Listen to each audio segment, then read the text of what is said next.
أعوذ بالله السميع والعليم من الشيطان المطرود الرجيم. بسم الله المالك الرحمن الرحيم. الحمد لله رب العالمين. الحمد لله رب العالمين. الحمد لله الذي نحمده ونستعينه ونستغفره ونتوب إليه، ونعوذ بالله من شرور أنفسنا وسيئات أعمالنا. من يهده الله فلا مضل له، ومن يضلل فلا هادي له. ونشهد أن لا إله إلا الله وحده لا شريك له، ونشهد أن سيدنا محمدا بن عبد الله عبده ورسوله، ثم الصلاة والسلام على سيدنا محمد وعلى آله وصحابه ومن تبعه بإحسان إلى يوم الدين. وبالله التوفيق، اللهم ربنا وفقنا يا رب العالمين. العلم لله لا علم لغيره إلا من متنى. ربي زدنا علما سنقرئك فلا تنسى. الله ربنا افتح علينا فتوح العارفين بحكمتك، وانظر علينا رحمتك، وذكرنا ما نسينا وما جهلنا يا ذا الجلال والإكرام. دي على موي على تانو موي با موي صلاتك على تشلاني كلا يدينا كان ما تشلاني ابو نغوني اسيبالما على بوكلا مو فناني موي با موي محميابه وأفوض أمري إلى الله. مو وينيابه مو بلادينو لا سيلا كتا على لما كلا دينا كلا كمو وينيابه بلادينو لا نياندالي على بوكلا. أيوة مو فولي بيالا مو لا ملا كينجينا بلادينو نيا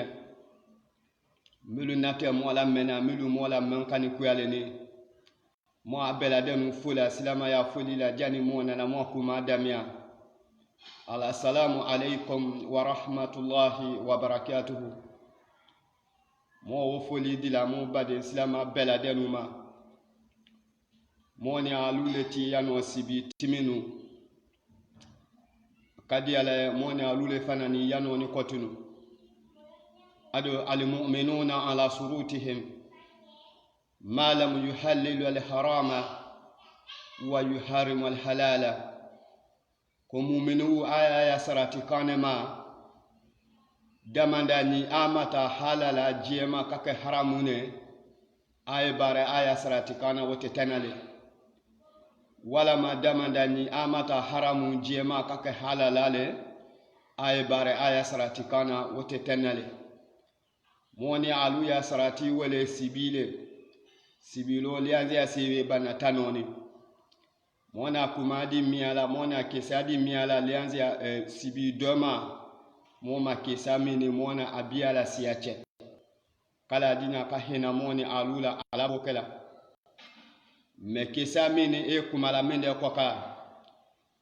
kumala mo fiale kwaka bese wende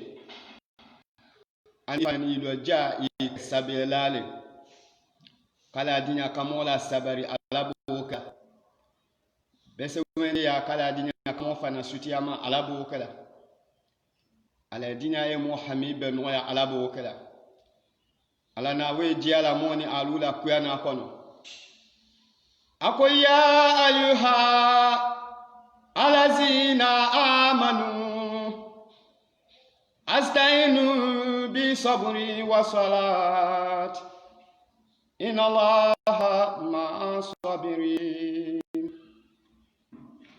ولا تقولوا لمن يقتل في سبيل الله أموات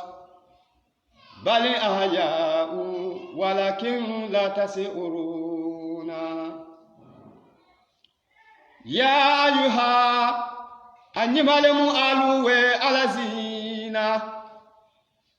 غيروا لما آمنوا ألمنا لمن يكره Astainu komin beni amwa yinyo kokwedan bi samuri ni sabela kelele moni mo nyonje wasalati ani mo nyon ko kwede seliluma inna Allah kuyalo akawa masamindo ma sabirina ala ni sabela lule ko kimada ala kafoni sabela lule ma kala dinya kamoni alula sabe mo bana kuluma ala bokala kwenye kasi sabela ya toro ya kuma mila suyola asiyamano alakati heremingi nye wolon inao makono bese wende ya fanani ala mo sutiyama tilana fale mama kuma timini akawolon ako inali hasada ya kunal hasanati kama takulu naran alhatawa inali hasada abikena besewendi ya mini takulu besewendi ya babele bele mini takulu besewendi ya sudi yeno kutinyono sarama feye besewendi ya sudi yeno kutinyono lani la feye besewendi ya mondi mini kutinyono bana feye besewendi ya sumini kutinyono tola ma feye besewendi ya sumini kutinyono momandi feye made kona finyana takunu wo besewendi ya le duni kala wala hasanat emoni ya nyima ya duna leo kama aduna konyale ma takulu naran yako tawe duni kanyamima ala taba lo jarana besewendi ya ekomi kala moya bare lo welewe besewendi ya moya sunduna kama iya seliduna kama iya heibereiduna kama iya bare bebe beladanu bereiduna kama aduna konyale ma takulu nara yako tawe duni kanyamima ala taba lo jarana yala yarabi ala mosutia besewende yama ako besewende ya adamado nya bare dunale besewende ya adamado nya bare nyiminale yako iyo iwe lo jiana dena lo jian papa kala den kakinongo kakata kalo lo jianwe takati menana lo nyami manu kalu bibi ako besewende yaye adamado nya bare bebe duna wonyale ma kala dinya ka hina mola alabo kala mwa kumati wila wolona fela nune kwaka fela numina nala kana kafo masa chenye ko e dinya kalo mia kapila sidama ado mona nya fa wolo fela nu momin dina biyala aju yala momin dina biyala ako nyaka ni masa cheya va president wa kula bana kanyamima mona alubela dem na woye na wolo mo kafo ça fait ko toni butu masa che ani fela nu ne che do wo wi sembo wo be to ju yala ha wo wi sembo wo be to dinu nyango yala ha wo wi sembo adama do ya dunya lo to do teni e biato ibade mako anyalima ala na anyalimi kanya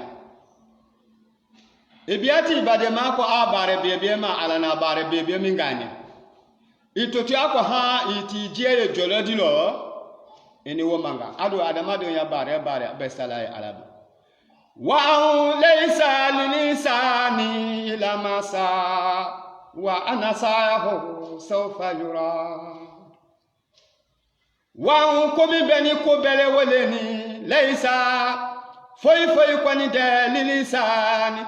foi barete dila linisani foi kula tonte dila linisani foi janzate dila linisani moni kinye na mailama mafo fene barete te moni masa aiwe mi barala wa anasahu sawfa yura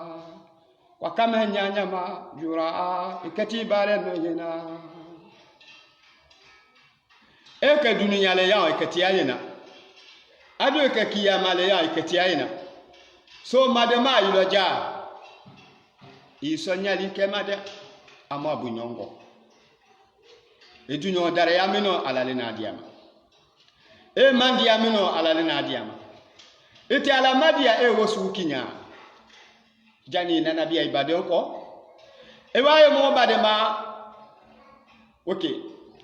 chanu fana ni toni ako fana masa che ya premier ministre toni fiela nko afana ngasa bi ko jo ama fana isabe ala kitila to numa kala dinya ka hina mola ala bo kala bese wende ka nyanya ma dunu mi bese wende kuma adunu gbiya dunu gbili ko dan wala ko ala dinya hina mola ala bo kala biko ibade bese wende ya ko mima ela bese wende ya wotena na ka sabule ka fi wo babu ya bese wende ya wofana tena na ka sabule ka foko kete mango ya wala ka ni ala na wela tola wotinye wakati atene so ini ato wala ka bese wende ni ala inyona watebe biko bese wende madina ala kitila to numa ala na heremi ga faki sanye kwa latima nga kawoka wenye ala na bunya mindi afaki sama kwa latima nga kawodi woma ala na daraya mindi afaki sama kwa latima nga kawodi woma ala na mandi ya mindu afaki sabi kwa latima nga kawodi woma elese ni lotara di kela katimi alala ala dinya hena mola ala bo kala donc alebe fo alebe sembo abe to dinunju yala ha abe ta akun malo aba kun to kabiya sen fe ale sebe bolo okay ko be to bitu fe la nuni masa chele chedo wote bitu masa che akadinu na si ko tunu back abare ko ma ba ma kuma na jela ti we dinu na jiu kabe chedo wa nguna fe ya ta mawuma ani chedo wa nguna fe ya kuma uma bese wendi ya kuma unyo ndu ya kuma u aya ka mola tene abe boboli ko kakuma kolokolo fa chemi na aka mi tanu ekete mbia mi kwa wala ekete heremi ne kaminya wala ekete bunya mi ne dia mima ana che madema mi na ni veni nefe afa ka mademe ekete we mademe na awawe alato ebe la mama leto wo eto wotinyeli kambo wula wo mango ya kambo wula hali wotitika ka deme ni miswe adunyo fe jolo wodi abitu wallahi ato wosu abitu bese wende etiti ni abolo ebi dunyo hali yelo tinya bitu wo ma wosu yosa aka dia du le bia ale maso ile maso etatu ya aso kala dinya ka hina mola alabo kala ale bi sembo masa chetibe dinu na ju atinyeli kanvo wulu koson afana ngadi nu tako kala si ko back apilasi kuela kala dinya mo bade malu muluye ay bare nyinu na pilasi tabu kala dinya kapilasi bebe di ama alabo kala mulu do be pilasi so kala dinya kawula sabati ya dingi aludi alabo kala mulu do tatinyeni be kala dinya kawula si ko anno ko lulo alabo kala ase ya alani dinu ya sabiya koson aka dinu na si ko anno londi la akanana dinu ki woko ko dinu fana ni na kana kasumu ambia kuma kwa ketele do ni kala ale masate bu fiela nune kiyawe abe na isumu ambia nguma bawa abare ko letewe nyango ya sabula ati balaji amu mindo tia nyango yala wabe to nyango yala abe tatu abe kesa ya fene abe bo anango ya numa aduniya tale wo minda te kala kiyama woni wote kineda ali jazaa mi jizal amali ali jazaa moni sarawa mi jizal amali ebu ya bare sulo ebe dara ya ichiana dunia ni kiyama mi jizal amali ebu ya bare sulo ebe bunya yibira dunia ni kiyama mi jizal amali ebu ya bare sulo yala wa yarabi yala la hena mula dinu to ni suma wele la karu mani kwe kumala masa chefe bawa le cheni ndu na ti epila mi na bia dinu na wo kono bene kuweka kuma masa chefe ku bibi dala dinu fana kuma tola masa chefe ana bibi na dala welo kwe kuma masa cheni wi awelo ti mani ka abu basi kaboye no awe mi de kani ibubi na idala ba inyona le nwa ebe ka kuma ne so wodo le kala ibubi idala tanoni min de keni ha wodo ku obotelewe amina wiya fo gbe yala alelewe mina wuna fe ya gbe yala welewe mina jahili ya gbe yala welewe ebe ku obo alumina akame nyanyama ekete ku obo ale ebe ala kama ku yana kono kafo wala ya'lamana lazina sadaku wala ya'lamana alkazibina wala ya'lamana lazina ala wala ala bakatele bianjana maloni kala koso sabao alazina wakade mulu biara chene ka sadaku mulukani tunyandele wala ya'lamana alkazibina ani fanani wuya falalu fana wakade wuya falalu biara gbeka fanani beladanu nyako masami alale seni wo ba rasulullah ya rabbi ala hina muha ekati baden konni yala asuyelima ekati baden konni yala a darayami yabula ekati anyango yala a bunyami yabula madema autonomy di kwaka alamina adiama alaye ite alamadi ya itadugo jani nabi baden ko ite ala jomo wowe ka itadima jala ya rabbi kala dina kahina moni alula kamo makoto alabo ukala masache bi wila kadinu bu gbasi kaboyeno adala abe min de kanile ka kumanve ibubi na idala inyona nala ba itafele ka kumanve ako masache nya abe masache abe ala nzuti awoma abe nde nyoni la ala nzuti akafo ne nyoni la fana kala dinya ka hina mola alabo wakala abe nde nyoni la de abe ya premier ministre min dani ne premier ministre we na afanya ne ko inafa lenye ko ndasuma yi torola ko ndasuma yo bola katimi ko wi torola alala nedo tafe elena hina nelale kanda kambia dingia media yano haketo ku hinana haketo ku ina kulukulu la kulukulu libiebela aha kafo ko ne toro ya ko la se ile maolo we bone tafano katima ala masachende ala tarala wala mbana to wonya ninina nse ko susu ye ka wokolo we dansi nyamangate wo dansi atene akonya ko idasuma ko ndasuma ko wi torola ku na fa anyete kwati balula wele kwa sombitu mbeka balu kala ife mbeka kuma ife nembebi na ndala puruke ngonda suma mi bwani wongo kana na sima ikana toro Allahu akbar masa chejele kwa we Allahu akbar kala dinya ka hina mola alabo kala masa chejele fana na fa yene akwali jazaa'u mi jizal amali awe jaja moni salawa mi jizal amali ebu ya bare sulela ji ebunya bunya ibelo mi jizal amali ebu ya bare sulela ebe dara ya su yi chiana mi jizal amali ebu ya bare sulela ebe kula to susu yi kwa ka dunia ni kiyama mi jizal amali wallahi ina wokula to janga ta suela mi jizal amali ina suela ya bare sulema bala te wala doma kala dinya ka hina mola alabo kala ako yiki premier ministre ni mani we premier ministre kinwe nani afa ne masa chenye ko inaleti balola londila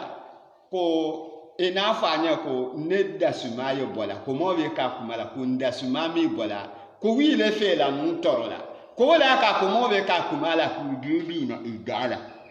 nati le terese be awelo kadi mangule tango nele ba onde ni tala kani bi anve biro la ya ngule tade ngo nele wena ka na le terese be akadima guitale sofa u fe ayati fo bitu kine kibo dunia lo eli nyonela kaba kibubi igala kaba imadanyo omana ki ila wala wanga kafo munya ko ne noni ne kuma jemani ko dangba le nele ko ne fete ndalo kula ko ndasuma bola abi ale premier ministre ki one nani wogu ya fa anyane jaja nguna fe su mine atoni aboni anguna fe ya le numa ebe ala ko kenyaye ala mo sala ya bare ma dunia ke mo ke sati weti mi adi ko ka watelo eti bare nyalo be amade ma eti ta nyalo be ibade numa eti miliagbe kalo ibade onula eti wani gbe kalo ibade malula eti ya miliya bebe la ta ma kalo ibade malula kala dinya ka hina mola ala bo kala mo hamiya be kala dinya ka bela den sono ya ala bo kala masache ba wala masache fanani ka fiela no manyininga me min bela den adama den sabia de fiela no ki sabia ka famaji wa mu sibitu ama fiela no yakula ba ma fieba ana ala na mi de kane awe nya min be bo ebese wende ke dia tale kala ale ta fe ku ise dara ya min ofise no wolo ni ala na fa ku ise teye no wallahi ise teye ati ko bela wono ko dinin kana na dara ya min so abe to wala ha abe to alo abe ke se ya fini ambaske ala dinu ya dara ya ma bene ka amba kiyeke ka puse kabiya ye ha ala ta fe kabiya jolo min ala na dara ya mi di ma ala na dara ya mi dia idunyo ma ay wa fadalina ba'dakum ala ba'di wa fadalina nala nena fadali yalikala ba'dakum alu adama donu dila ala ba'di nena dota daraya tola dota daraya sano iwa fa butu kutedi nyoma bebi alala dole donye fuidinya wema ala dinya na mola ala bokala warafana ba'dakum fawqa ba'di darajati ayani ala nena dola denu daraya tola fawqa ba'di nena doya bunya tola fawqa ba'di nena doya mandiya tola fawqa ba'di nena doya salamaya tola fawqa ba'di nena doya mandiya tola fawqa ba'di nena do haliya bunya la fawqa ba'di dota haliya sano nena do biala donya wanyama li yatakiza ba'dakum ba'da sukriya li yatakizu ba'dakum nizalan walude lo mialika ba'da dala sukriya baradole ne haliya ile tanya forese file na kana kabare ne fe itasho wala ma ile ta haliya ne tanya forese fo ne bare ile ne wo kan itasho ai wa fa kutedi nya ma bi ku nya wodu ne wi kuma e mu mi di nyambo ya no wo sonja wo fa na ndu ne wi kuma mo na fiati lo kala dinya ka hina mola ala bo kala amu mi di yagbe enyonye amu bi oki nyona inamal mu'minuna ikwa fasiluhu baina kawaikum mu'mini susu fefe na fabitu la ilaha illallah wa anna muhammadar rasulullah ikiwa wobe bade makene fasiluhu min bani kwa ila nyalike baina kawaikum anyo woche bade nyalla ano woche badenya aya alanya kala dinya ka hina mola ala bo kala ebe biare bade ma ko adara ya fe ala na dara ya mindiama halika ko beke ila biango wote na dara ya o babu nya ala na dara ya wela tugala woma wote na kala mo kunya be ala be noya okay fiela nu atanya atunya le kanini matate kama nyininga awe ha aya balo nyo ya kwa na bito because masache awe premier minister awe wo suulo mito abalo ko mo su mindi wele ja tineli la suwe tie wele afana ne di nun suulo mito abalo di nun sabe la su mine adama bin sabe ala mo kunadia akadi nun ki bitu kamani awe ho na fa ki mani nga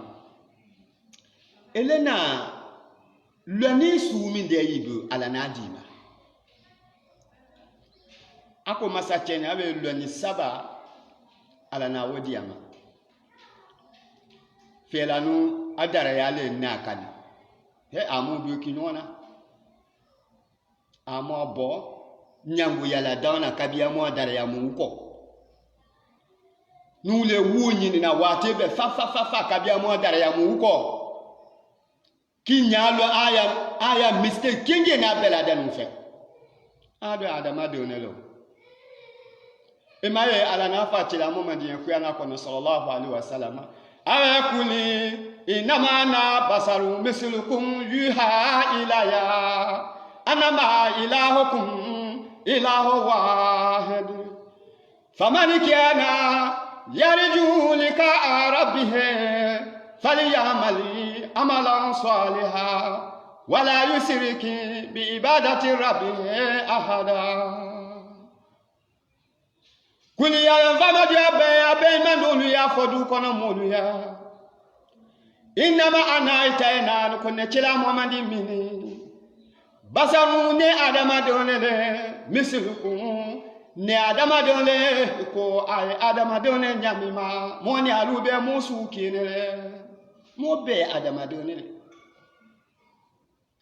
yuha difference mina do amo chetu ngoleni yuha fisabandi ya mimbolo ama weleni minanda daraya tula daraya sano minane bunyala akatimi alula yuha ana samale biala ilaya kanane chela momandima nekani chela lele kafara ala otala kana alu adama donuma wo difference le tunye moni alu che na wote foi gwete mo che woko na adama mele yako alu adama doni nyamma mo bi nongo mi dela ibadema miniwe ya darayama ila soko no banale we tinye nyana ma yiwu makanyini wala fia kula soko no loni lale we defo so nyana ma yiwu ko ka wonyani ni nyaade a ko befe mistake befe ebe mi lona yibia isena ibala wanga na mu woche bademalu kwate doki ne kaboki ne edu ya bade nyago yala itate fembele tadi anu yena niki ya bade nyago ya wallahi itate dogbe tabade nya di anu yena sikate wolof wo ikwani kate wo yena amati doki nyona amu nyoko kwede kala dinya ka hina mone alula alabo kala enyalo ni sedina yakuba adenjelu sena yakuba denje mota nifia inyalo aya kesalo ba wa ala nafa minga wakuya na kono kafo ako ina anzalinahu qur'anan arabiyan la'allakum taqiluna ina lene ala anzalina nala juli kala ho nena ho la jula ho yemi defene nena serina yusufu mangandi ndia wala jula kabia kwa na kono qur'ana kake kiangene moni aluya la'allakum akiana witu mi ndema weleni la'allakum aliyaki kala moni aluwa takiluna kosa mo fana haki so moya abade nyalumia nyaluma abe na alawiya o mamadia ma kafo ayake kulo fofine kafo ka jaja wuluti akatania jaja wuluti ta madia ma wolode nadila male mindelo kala pia anye ay haki fana ni so atabade nyamia nyama akaka atabade nyala tamanyama wulu na komina tamala kabia sidi na mu Yusufu ba ana wenya mi lolala ana emiliyami tama kalo sidi na Yusufu ma ko sidi na Yusufu kana kemine ana ka wole ba makali madima ebi ati ba don komine atono midika afani wolo ku yalo kiya ike hakimale yalo ko mi diminalo ikakalama ana ko mingala ikakalama nizabula koko nyakan yilo abiro pakana nake wele nakela afana nakawi anyango ya kuna ka midele wolo bitu na afaka welo iketi baden nyango ya la femi fenu abu ele ta fe ko ekemine ale kewode ita fe ko emizu ale woso ita fe ko ebunya mizu ale ebunya woso ita fe ko daraya mizu ale daraya woso madema aha ile nyango ya kun ya amindele kala wi je son jamate iti jiwi bo dununa i alaki yala ijombo wani kitabu ya itato dogbe ta di amina kala dina ka hina mola alabu kala ana baminga sin na Yusufu biala koron mo kede woche sa kungunu na do na kuma mi woche ana baminga sin na Yusufu biala korono ana mi de kala akana baba Yakubala sin na Yusufu ya fani ne kala dinya ka hina mola alabo kala me ana naminga afala ana mi de kala abe kasi la bitu kalu abela denu na mi fa ya kasi lo weleni ya bana abe ya mofawe ina abe tena numuluni zahabuna nuna tala sirina Yusufu le mwasakuna nastabiku moti egbeni tuna watarakina mofana natulika ko mwana sirina Yusufu tola enda mataena mwana tola mwana le tola mojuwa dalela mva mwana seminga sakuna mva mwana siana dinuna lele ale singulo jani de bene bebe akana na somoko wala makukana la sio mva ala kuigwe yama moka alasi mojuwa dala ngwale mo makono nube ale mamimi na yutu mo gbeni tumula mo nyombubu tuula sawu keni mo bulo ewulama ka adamado mona ale tula webu nyale mangwala asiye no kama fabao dinuna alele mva mi de na kala fa kala hozimbu mva mo toni wobu nyale ma fa kala hozimbu mo matina fenfena fa akala hozimbu mafo mwana ne ayena suluku edunike ho setina Yusufu la wama anta melen vado maka bimumini wala mva elakella la lefolana nu baba Yakuba donula wala ukuna va hali nu fe katake swadikina kafo moyo tunyale fala moya kumamino mva etenana lala mola mva mwa kufunya nyamma na kanitene wa ilande mola ni halakata terebitu fe ko mo tunyelela wallahi ilani de mola akuma sumi mafeda halakata tere mo tunyelela wakuma waji adi kala dinya kahina moni alula alabu kala awe wamba ilande mola mwana ta Yesu kuna weduna falama tumana mindelo ya samia Yakuba baba Yakuba nanu menikela zalika adolu ya duni kokuma wala kafo suluku esena Yusufu do fagasiya chemo bana balona welo kabinti mani nyala mini kuna bi wona ka kafene welo alehe baba Yakuba toni wobule matimani akakilo kagbalo kabbe sadi akakoma fe suluku wende ndwa me ana wi mi nga bitu kabo kilo ngolo ale bu na mi va de munya weleni mo akuma mi ya mi wakateni kabo sawalati lakum anfusakum fasaburu jami sawalati lakum anfusakum awe ajeka nini aya miliya aya pila wena masili kala lakum alundolu nyawe nyamina kwaye ko kawanyama na wote ne lani ala ko makawanyama fasaburu memimbeni neketelenza biela aya bana ko kinge na bema ngetenza biela aya toro ya ko kinge na bema fasaburu na sabia wo miniwe jamilu wole kwani kanine baba Yakuba mimbeni nenzabia kine sabia la susu fana beladenu sabia badenyalu bademalu ya toro yama isabia bademalu ya lotosele kanvoluma isabia bademalu ya borobo kanvoluma isabia badenyalu ya du ya kukeluma kalele mununa fasaburu ya sabia wo miniwe made nila mina weleni ani nenjela lila mina weleni fasamuru ilisabia kine yasabia woke mini we jamilu wele ko biebele ho le moninya ala mola sabia abi sabia kine wala dide baba Yakuba kwa dolu ya awe ngatin zabira ala ka den demena demelay ala le kala dinya kala ka moni alu demelay ala bo kala wallahi fuiti so gona alu demena ma fa ala iliya demeni wa ala bi yadi jima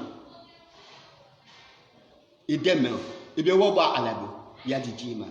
ibe ba ala kun yala jiku jesi demena ibe ta ala mi be ten demen dasikina wo be dasikina kadima bi sini itako atako adima sini jana itako ata adima wolo ndi sagwana le tala bete kangwe mena dunia mi kenyawo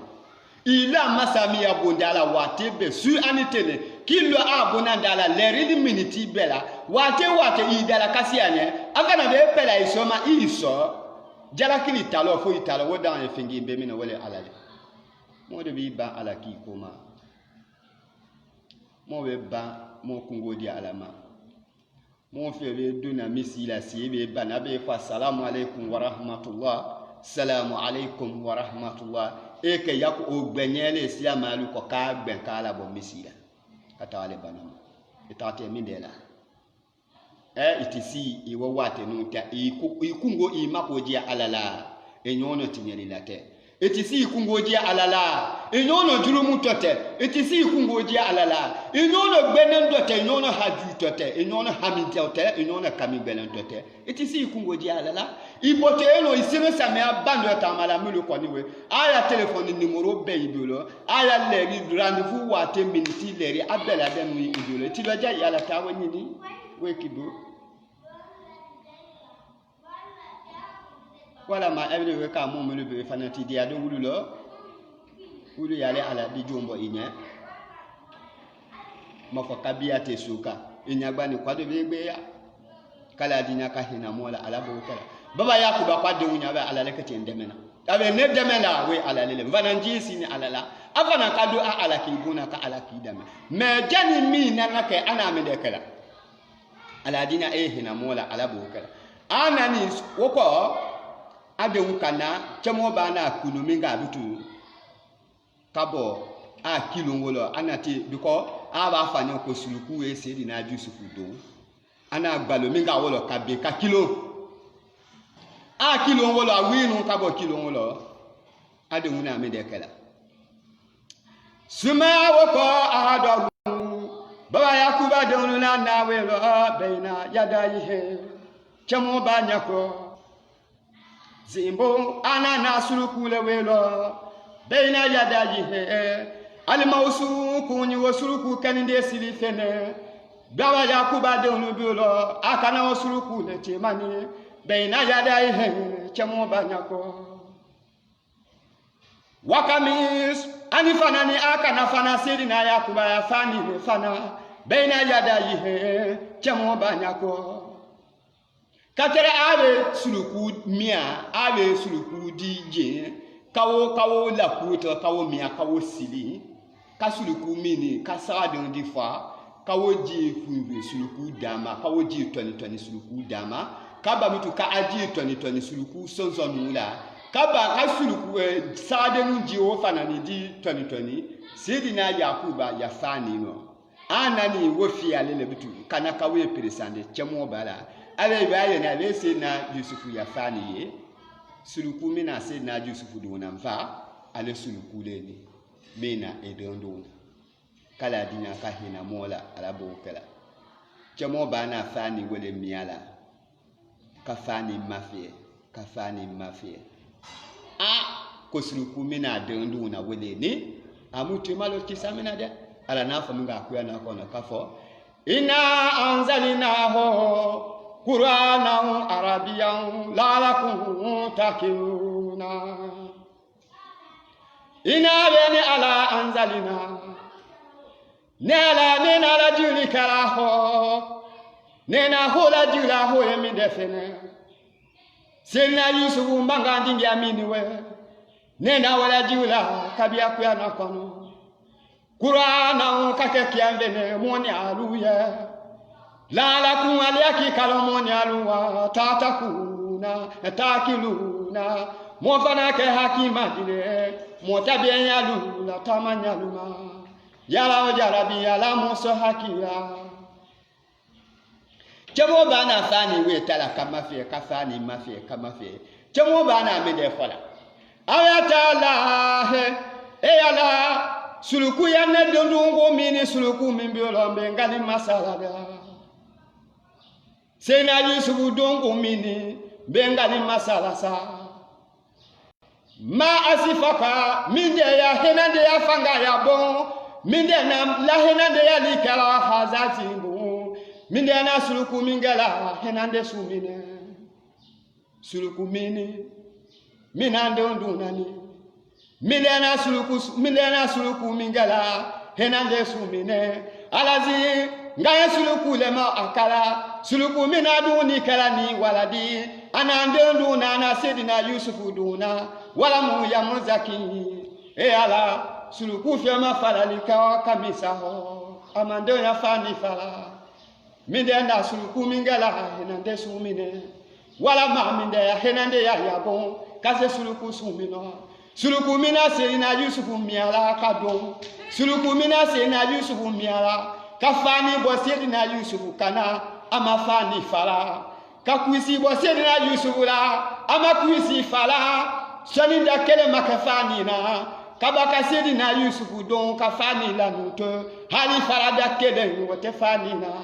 ala minde fe ya henande ya seni suluku sumino amon kiti ma fede chamo ba be pilonyai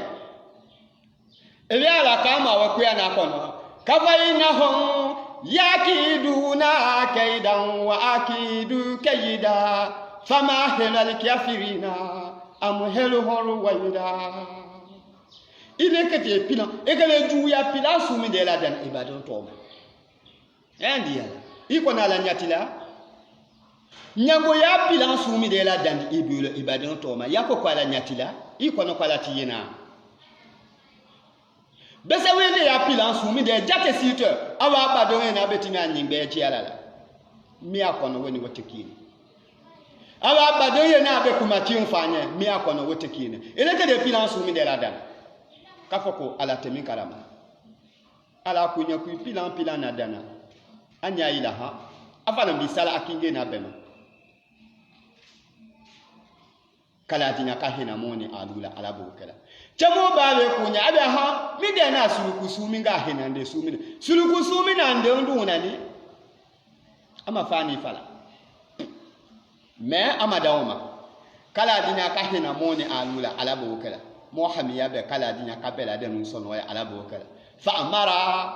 waqafa chamo basina yakuba ana jamalin kawla adulula bitilaki simbu sulukula biakola fa taraku ana la biali kawelo ko akasulukula bia akode munya ba asuluku fi asuluku bia asuluku fi kabia aka suluku fi ka suluku bia jama we na belade mu la deni kimini suluku la jamo ba kwa ba suluku fi ni wolo suluku te tadia so la be gui la be ti nya su ya jama la ta akwasi aba agbanata atisitala jama be wala anya ko katimi atise suluku duna jamo ba jele ki mado suluku la akami de fo suluku nya awe alu hazingo alangile suluku le ma imafa egini suluku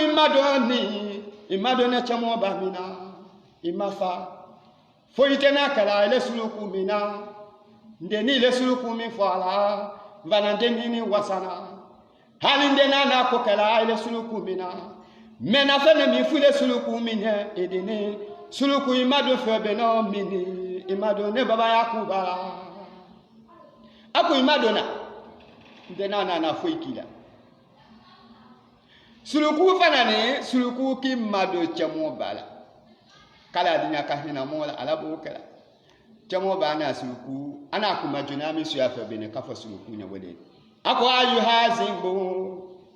awajile suluku we fajata ebe chatalike ebe jitolike ni netamo ba mina waladi ebe njibi ibuni ebe njito nde nunu na amingani sedna Yusufu le lima ina wakaminde ko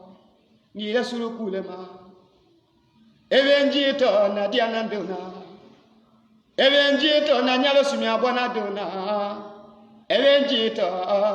nadia na mola lima ena okaminde ko waura sita e ala suluku edove tetalikani nebaba ya kubala hozina ebe sunu le lango kani suluko tawila ni wasuluku kuna janda ni wasunu kuna janda e suluku edove ku bela bakena minde kani ebe jito sumi lango ka asuluku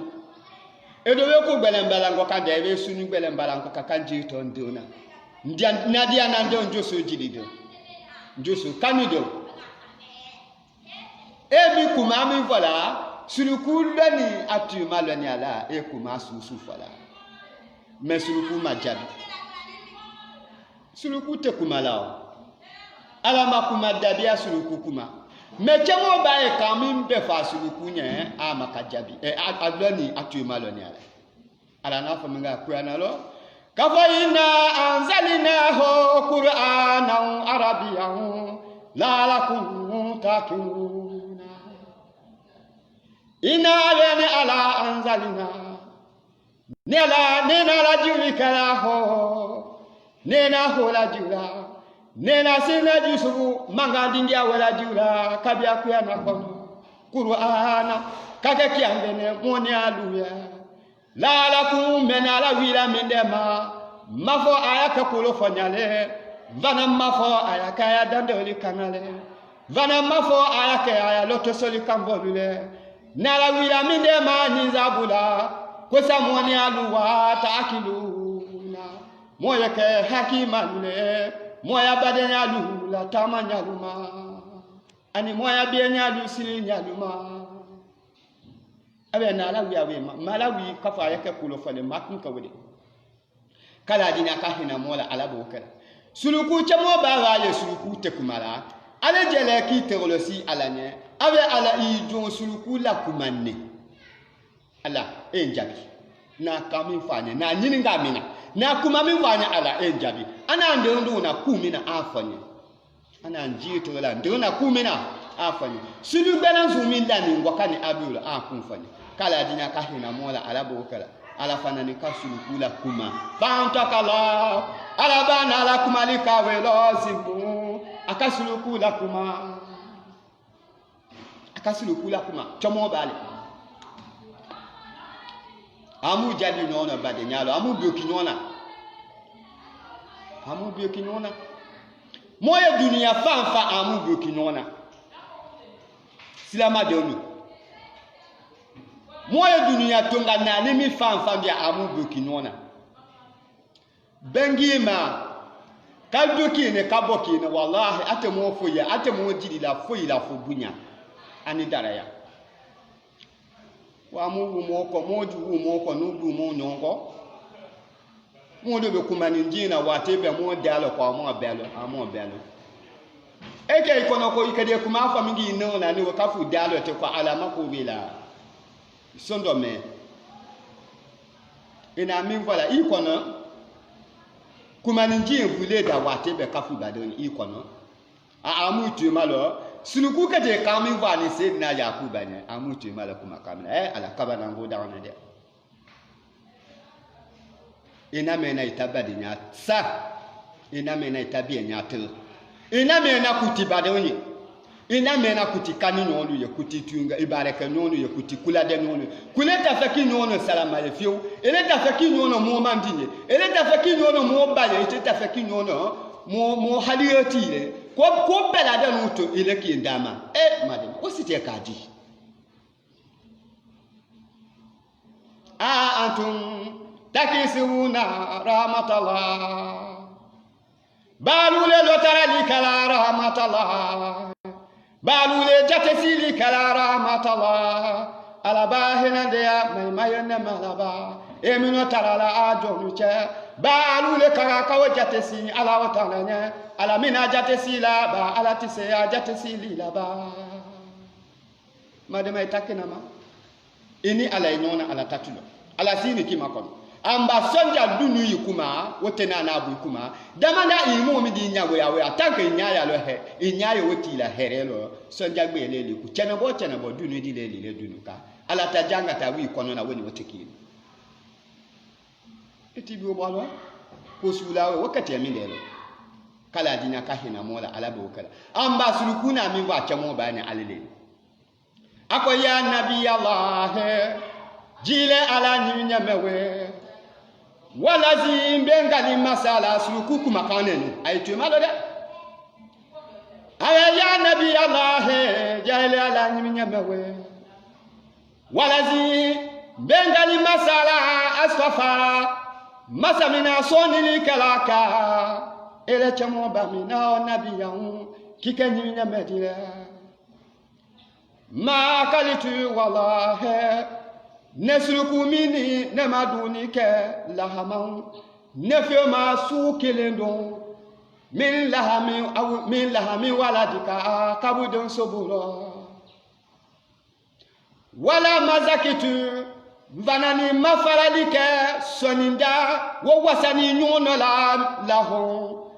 julidan soninda bolokina o laho idonye mingani serina Yusufule wama ilimu lweni fete nesuluku minye bihe nefemi dono yala o jarabi ala lahina muha suluku kachemo ba kuma jabi kanza ba mina abe chemo ba su jakunya kinsu hali su nene tomikon abe mawodu idin su bodulo mvana ni viome kaba anye na fa ko le masama ndi afeka mia wa masama ale viome soninda wasani nyono ki mawo ba agulo mvana viome idomi violofo aki idomi dungu mani malon maye ne madon kala dinya ka hina mola alabo kala ale nemi dondo ale wa komi ne suluku ya ko le chamo ba elana fini inama ana itena nemini simbu nesuluku lele karibi nefe bienbele nefe suluku le manere min aridi misra mboni misra jamana lelo baba yakuba nete ya jamana mi suluku fene fi talabi aki ebe mbonu ya misra jamana lo kasi ya jamana mi no fi talabi aki e ala ne madon ni bunela li bade chekumi ne suluku ya mboni jamana wolo fakaditu ne fani ho vani madona muzu ayami wati janani we aweti danabo nde madonyena sena yakuba ala na neni suluku cheki ne siola made suluku chekomina moni alele jila moni suluku mini moni madomini moni alele duni kala nyove moni alele bola kine moni alele duna kine moni alele ko beki nyove mo badema chefia miye moni suluku wele bakima madone suluku mine ngani nyole fana ye suluku mine ndia nyole fana ye suluku mine e ala mado wele na tunu nama be membe ti damake nde mado yena bakati kine nyate madona zungie mine suluku wele no wata suluku sia ya ni wakono no wata su sia ya ni wakono meneta mala su dolu weche be mado nyini nyate mado mina be zungio nyini nyate zungio mina na bola welo kange dunya lango minde ko mine madenge wetunu ma nyate madenge na ndoni wanyini ni bule ma halikase ya jamana mino nete jamana mesuluku fene suluku kaneni baba yakuba ya ilita badenya sala ita badenya tinyala ita badenya alosi sala ibado nuju yala lima iwokame de kola nyalo suluku kalo wakono su kaneni monali eyala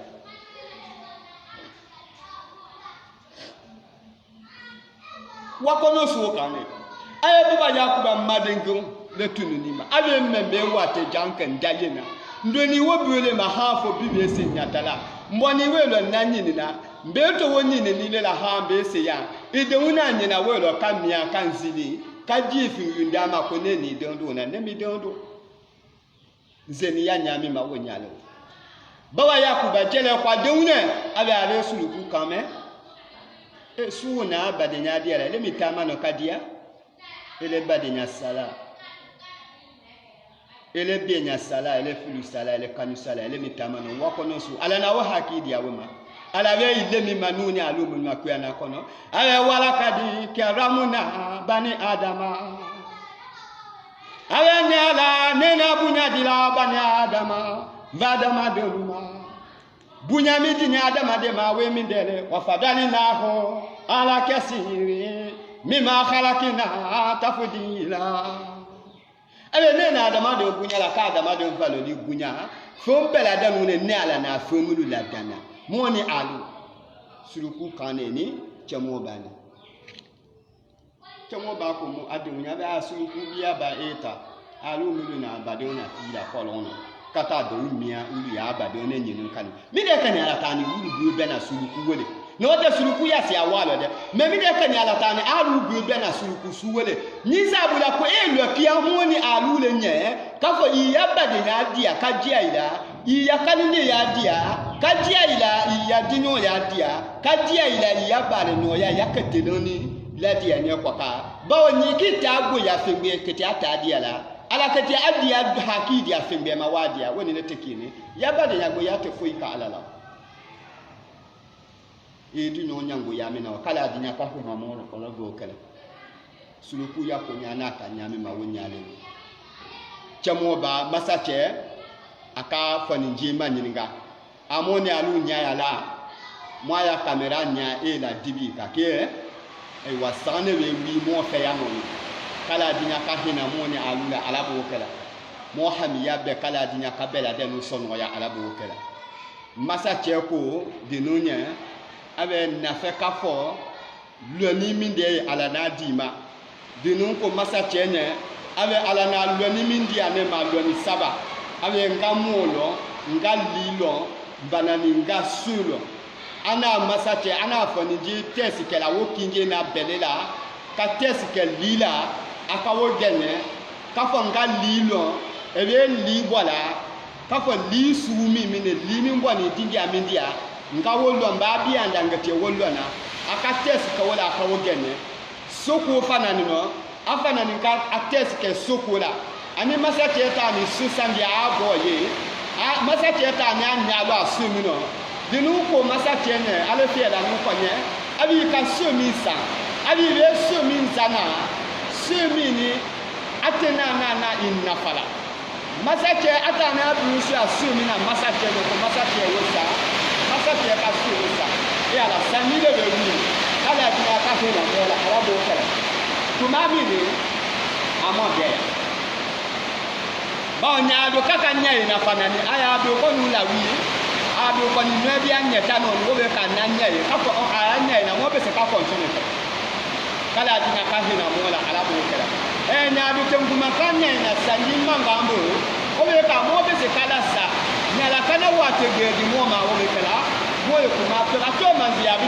ko la ba na ni na ka mi ndele ko ni je na ka masale le masa ako di pela no kola bango ti on kala dinya kawe ka mona ala bo adu dia ko ti on kala dinya kawe ka mona ala bo mona alu femfe ya no kala dinya ka mo bela de mu dara ya ko da ala bo kala ba nya ye ka fa mo anya ye ala dinya e he na mo la ala bo kala ko ni je ni masa che bo so san dia ro kana luma apa na ni ga ko ni je man ni ga pela mu man ni ga awe na ka ti man ni ga iko kukase lila mitesi kawala le wogani iko kukase lo le wogani ko masache nyati sumi na masache ana fa no kasa aka subesa mulu nani so wosana donc mulu kwatala lo fe lo kata so ko no ale so ba ki on ala bena si ala wulu le kapwa masache ni fi la mu nani wulu be mi la su kuno ako masa tena le na ku yo ku ni no ka so ni sa ale ba je ni ale alo ni ale so si le ku ni ale ba na so si da na ye e Canada ma de ndete e ke mo ni di no nyete ka ko ku ti e wa lo e ke mo ni di no nyete ka ko e bo la bo di nyene e bi ala ku ka ma ku ala ko ka ko aya wala tuzaku anfusakum wallahu a'lamu man taka wala tuzaku ala hali aluma sana yalika anfusakum ajakadila ikije sana imono ma ikije ta imono ikije lo bunya imono ala le ka dara ya mala le ka mo ba ala na wajja ni we dia wo abo so san ya la ase bi ma ka fa yo ko lo fe la ase bi ma masa che ka fo ni bi ki ni ka ma ni ka abe aha na fa ki ma ni ka iko ni ina ko ko fa la mo bi test ka bele iko ku ta mo lo ti e ko bi abe ni ma ni ka mo su mi de masa che ni ku ma we wi ko abe mo su mi de masa che ni ako masa che ni abe mba masa abe mesiana ndatoka kapo ne kuma inana kokena abe ndena na kokila de mo sumi de ne masake mi ne zuru kwani abe alelo nda ko ma mo bo jangalo ata ko ma ko masake ne abe masake abe nesiana ndatoka kisu kunya abe idina inzuru kwani sumi ne ndatoka nzuru yo masate ako masate ni abe masate abe nomo de oni dali maso fu ko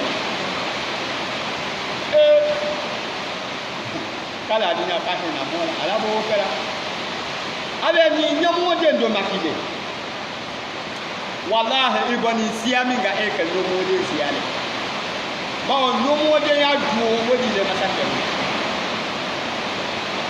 kala dinya pa na mo ala bo akọrọ nje kuma wala ni fe bene ne ta kada mama ni ba atala kata basu abe ma abe nadi ko fi ale ko kati o ko fi abe ni dele izu ko no wala ma ni fa sumi be kan iwo fanya wala ma ni fa ale ebe yakuma wa ni de ko abe na ka kan ko abe na fi la nu mi ndo ya we ko ma ko nyomo de one ne ko ma se fu ko masa te kwanye ami abba kwanye abe alala nde bi la nu na ko ma mi wala tinyele ni ma se fu ko isini che mi pila sila ni ku ifa chele ifa che chele masa le ti che mi ne me atite denzola che ya kita fadi bo nusi ni dia kuma ate kulo kabo kuwo ko kala bo kaka ni bo mazale faka male moto ni wo bele ma bale do budu ki ale masa chebu ro neni we dina bena lo ni ngi ala sala bale do ko le fe bala ku ko ndo ni we la kilo ko meta kaba kisio ale masa cheche le kana do kalo ale ma ko no la na wa fa ne te ko ale bulo kabo fa ku mala bo ale ba ku mala bo la ale bulo ni abuto ale fana ki maku fana nga de nsuo ngombe de masa che de nsuo dengi mbe we fana na nsuo la a pale ko na a masa ya ti we fana na ki dele isuo ni a bare de odi la ifaye a bare de odi le itoni wo biole ma ya le bu bitu kondon ale na samingala a bi le tabi de kibia anolo ku isi ifachelo isi ni wasile Allahu akbar kwani je ya kuma be kan tunyele badi kala dina ka hina mola ala bo kala akwasila kanaka denuncio abe mbeti ya ko parifie ala la lulani la lile mi vie yo no bitu chanu mi die iju yala niwe nyato ni iju yala ana fara iju chaba kewe mo fule tie nyangole tie bese wende le tie aboni a bese wende ya aboni we numa we aboni a ju yale numa we aboni a mili ya ju yale numa we fo ite wasa ele chemini ele fiela nu mi jansale wallahi ati pila simina ngati biela wa pila silela ikati ka na premier ministre le ele tundo na bitu pale ko na ninde ya ele ya kala dina ka na mola ala bo e baye ala na pila sibila ko ni ma ke la numa nyami ma ale ni na masoni mi de fe ni sabiele kani kala dina ka mola sabali ala bo kala chemo ba ato ni masache kana tula wo nyama masache ma sisio wo ko masache be sala ke la nu be ka masale ke la nu na ka jamana wo masale ale sini je mu mutuna e mu ko me dona ala wa ke masalo ka dunya lo to da mia be me yalo ka dunya lo to da mia mai ma ko do bani fa be sa bani fa te no adiani fela ni yalo e mai ma ko do duma e kina kasila e kina midila e da ko kumala kato o filo bruma kata da badingi adidia kan nyango fa na ni wi ko kabia ko nyango wo mase wo katalo hali akisa die akato o be fa na ni alabe na fa ke masale adama do ya kula bande bibiati badon ko juyala yare ya minje bibiati badon ko juyala hali yo minje bibiati badon ko juyala ni we bunya minje bibiati badon ko juyala ni o mandi ya minje kola we salama ya ke badon ye kola we bunya bi ibadon ma minje wala ma kola we mandi ya bi ibadon ma minje adu ya ku ne to we ibula wannan fami dika dikala madia adi dima kala dina ka amina ka moni alula alabu kala ala dina ka moni alula limani ya alabu kala kala dina ka moni alula sabari alabu kala kala dina besewendi ya ka mo sutiama alabu kala nyondo ya kala dina ka moni alu sutiama alabu kala nyonyango ya kala dina ka moni alu sutiama alabu kala silama donye dunia fafa ka ala dina ka dara ya ko ta kaya mandi ya lujili alabo kala kala dina ka dia nyonya alabo kala kala dina ka kani we kenya alabo kala kala dina masahina de ka silama dum ka kine aya kangi ne ka we lati ya ka ko monya alabo kala alo boni ka biya dunia ka aya feminine na ndi ala masahina de kala dina ka we di ama kuya kuya le lati ya li duma alabo kala ndi ala masahina de aya natala femima herelo ko ala ke ane kala dina kamo bela de nata ko here kawe ke monya alabo kala tuma do kuma du ye alu ya natala ni ko na fo kabiya du wudo ne do dama sama no ya ko libande ya sabula bana malo na lo ni be ya sabula imilia ko mi ne wojo kala dina wo kowe kawe la kolo kabiya ma du wudo yi pila simina no ikimili yalo yi jolo mi no wo ikimili yalo di ala kala dina bedo ngamo no horo malo bedo ma no horo malo bedo ba no horo malo bedo tira mo mandi no horo malo kala dina ka wu no horo malo mo ko ka mo du wo wumini kala jabi kamota nata ko kawe la kolo kabia mo du wo wumino kwa nene akata heremine kala ti yakadi mo akata mi ani duni wala ala mo kala mo do siana komine wala mo sutiama mo siango wakata koko de ile kwa kaba Ibadan di le kwa kaba ihamini ale isonjani ale ile do afa ko pala yeti ake kamo chemini adati se kumami makafo kabia mo adu wulo ne do dama sama no ya ko libande ya sabula ani alombe ya sabula mbulo wo hamina ngomini wo jo mo kewo ka ala dina ka ala hina di annati mola ka wo hamina ngombe ka wela kolo kabia mo adu wulo ka mo bela da musutia ka mo bo mo hamina ngoma ala bo kala koni je ya kula bana ka nyami manu ndi ala kula ba bebe suwe kala dina ka we ka monya ala bo kala adama do ya kula mi akotede ya kula ba ngo chiun kala dina ka we ka monya ala bo kala da ba ngo ju ya ka ala dina ka monya alu sutiama ala bo kala ndi ala masahinande mo ba de malu nimu demen wukala ndi ala masahinande kala dina ka bere yujili ala bo kala mota fola kafa mo fola kafa ko kam no ma dia wala ma kam mo dia ma dia kunde wele akunya mine kaya balikabo bibe adama de ala na fola ko nyi mase imono balikabola kumi damian ne mo do golo mo bade mawu aye unité udila mo ma aye unité usana kaka funko no ninzabula ko ka ko minu leke alu fana ni wokela ko aya tabere yidile suyalo kala dina ka tabere yiwe kala kana ko mani tabere yiwala ala bo kala ndi ala mademe ni minta minge ala kace wasala wala kala dina kabbe sala itafana ala bo kala ay mu yijali no malo imala gu kame abe wasabiquna sabiquna ulaika almuqarrabuna fi jannati na'im sulatu min alawalina wa qalilun min alakhirin abe sabanu ya lawu momulu ya anu kurusi geralo kaba fakki sa be minge ala fombana wosudike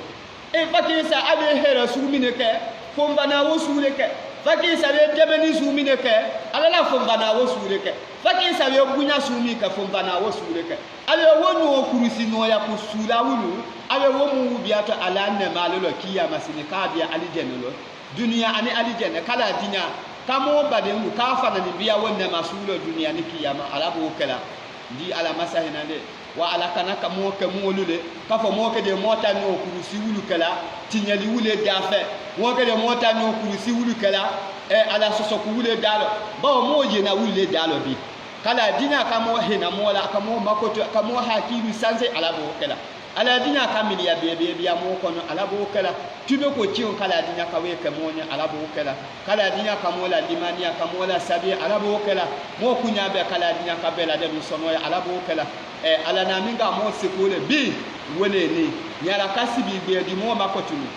kala dina masahina de kawo fana ni biya mo haliyolo ala bo kala inshallah nya ko ni gadi ala ni sibi mo kete kaya ni ala kadinya mo mi nyini na ala fe wolewe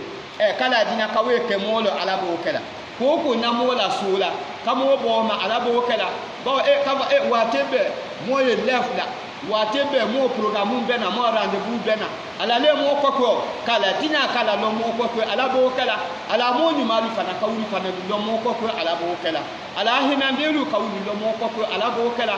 milu fana ni lo mo kokko di ala kala dina kala lo wulu fana ni kokko ala bo kala ka wulu demela ala bo kala على كلام من كفى صلى الله عليه وسلم أكو الله في أون العبد ما دام العبد في أون أكيد أبي على أبد ما دم على جون دمونه دم دا جون يا أبد ما دمونه كلا دنيا كلا كموني علو دم على بوكلا أبي تانك إبادة ما كدم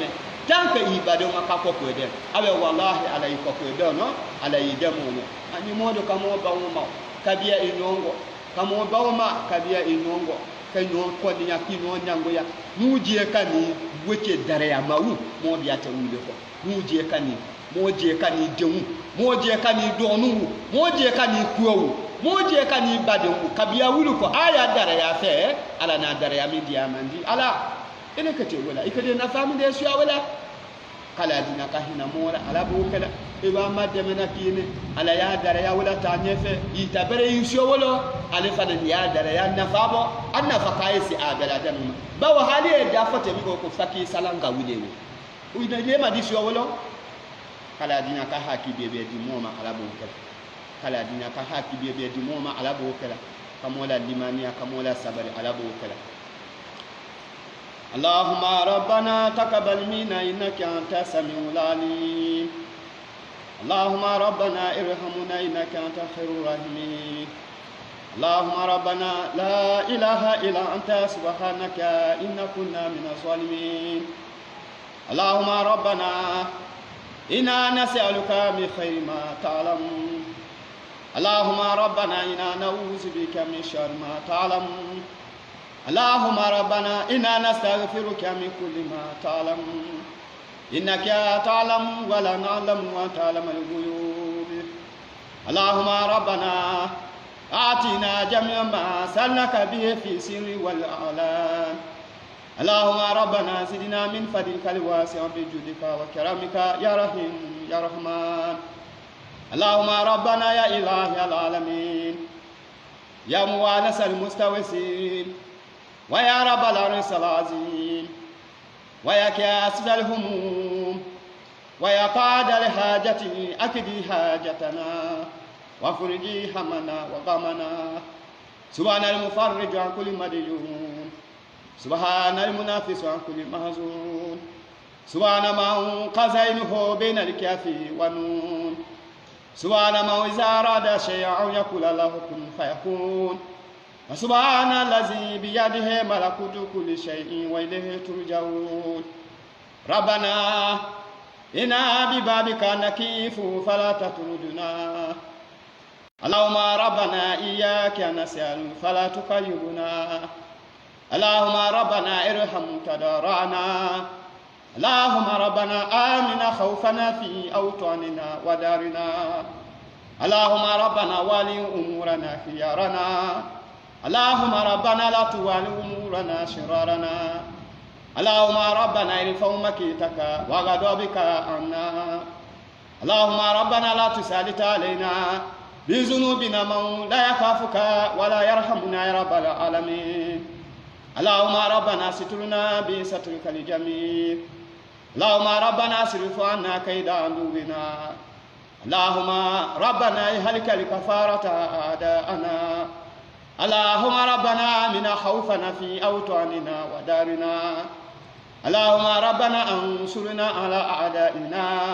برحمتك يا أرحم الراحمين. اللهم ربنا حقق بزيادة أعمالنا.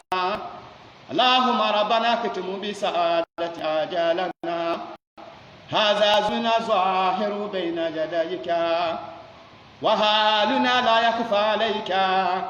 أمرتنا فتركنا ونهيتنا فارتكبنا ولا سونا لا فوك ففنا يا خير مامون واكرم مسؤولينك عفو كريم رؤوف رحيم يا رب العالمين. اللهم ربنا اغفر لحينا وميتنا وصغيرنا وكبيرنا وذاكرنا وانسانا وهادرنا وغائبنا. اللهم ربنا من أحييته منا فأحيه على الإسلام. اللهم ربنا من توفيته منا فتوفى على الإيمان يا رب العالمين. اللهم ربنا آتنا في الدنيا حسنة وفي الآخرة حسنة وقنا عذاب النار. اللهم ربنا ادخلنا الجنة مع الأبرار برحمتك في عبادك الصالحين. اللهم صل على سيدنا محمد وعلى آله وصحبه وسلم تسليما. الحمد لله رب العالمين آمين يا رب العالمين. الفاتحة.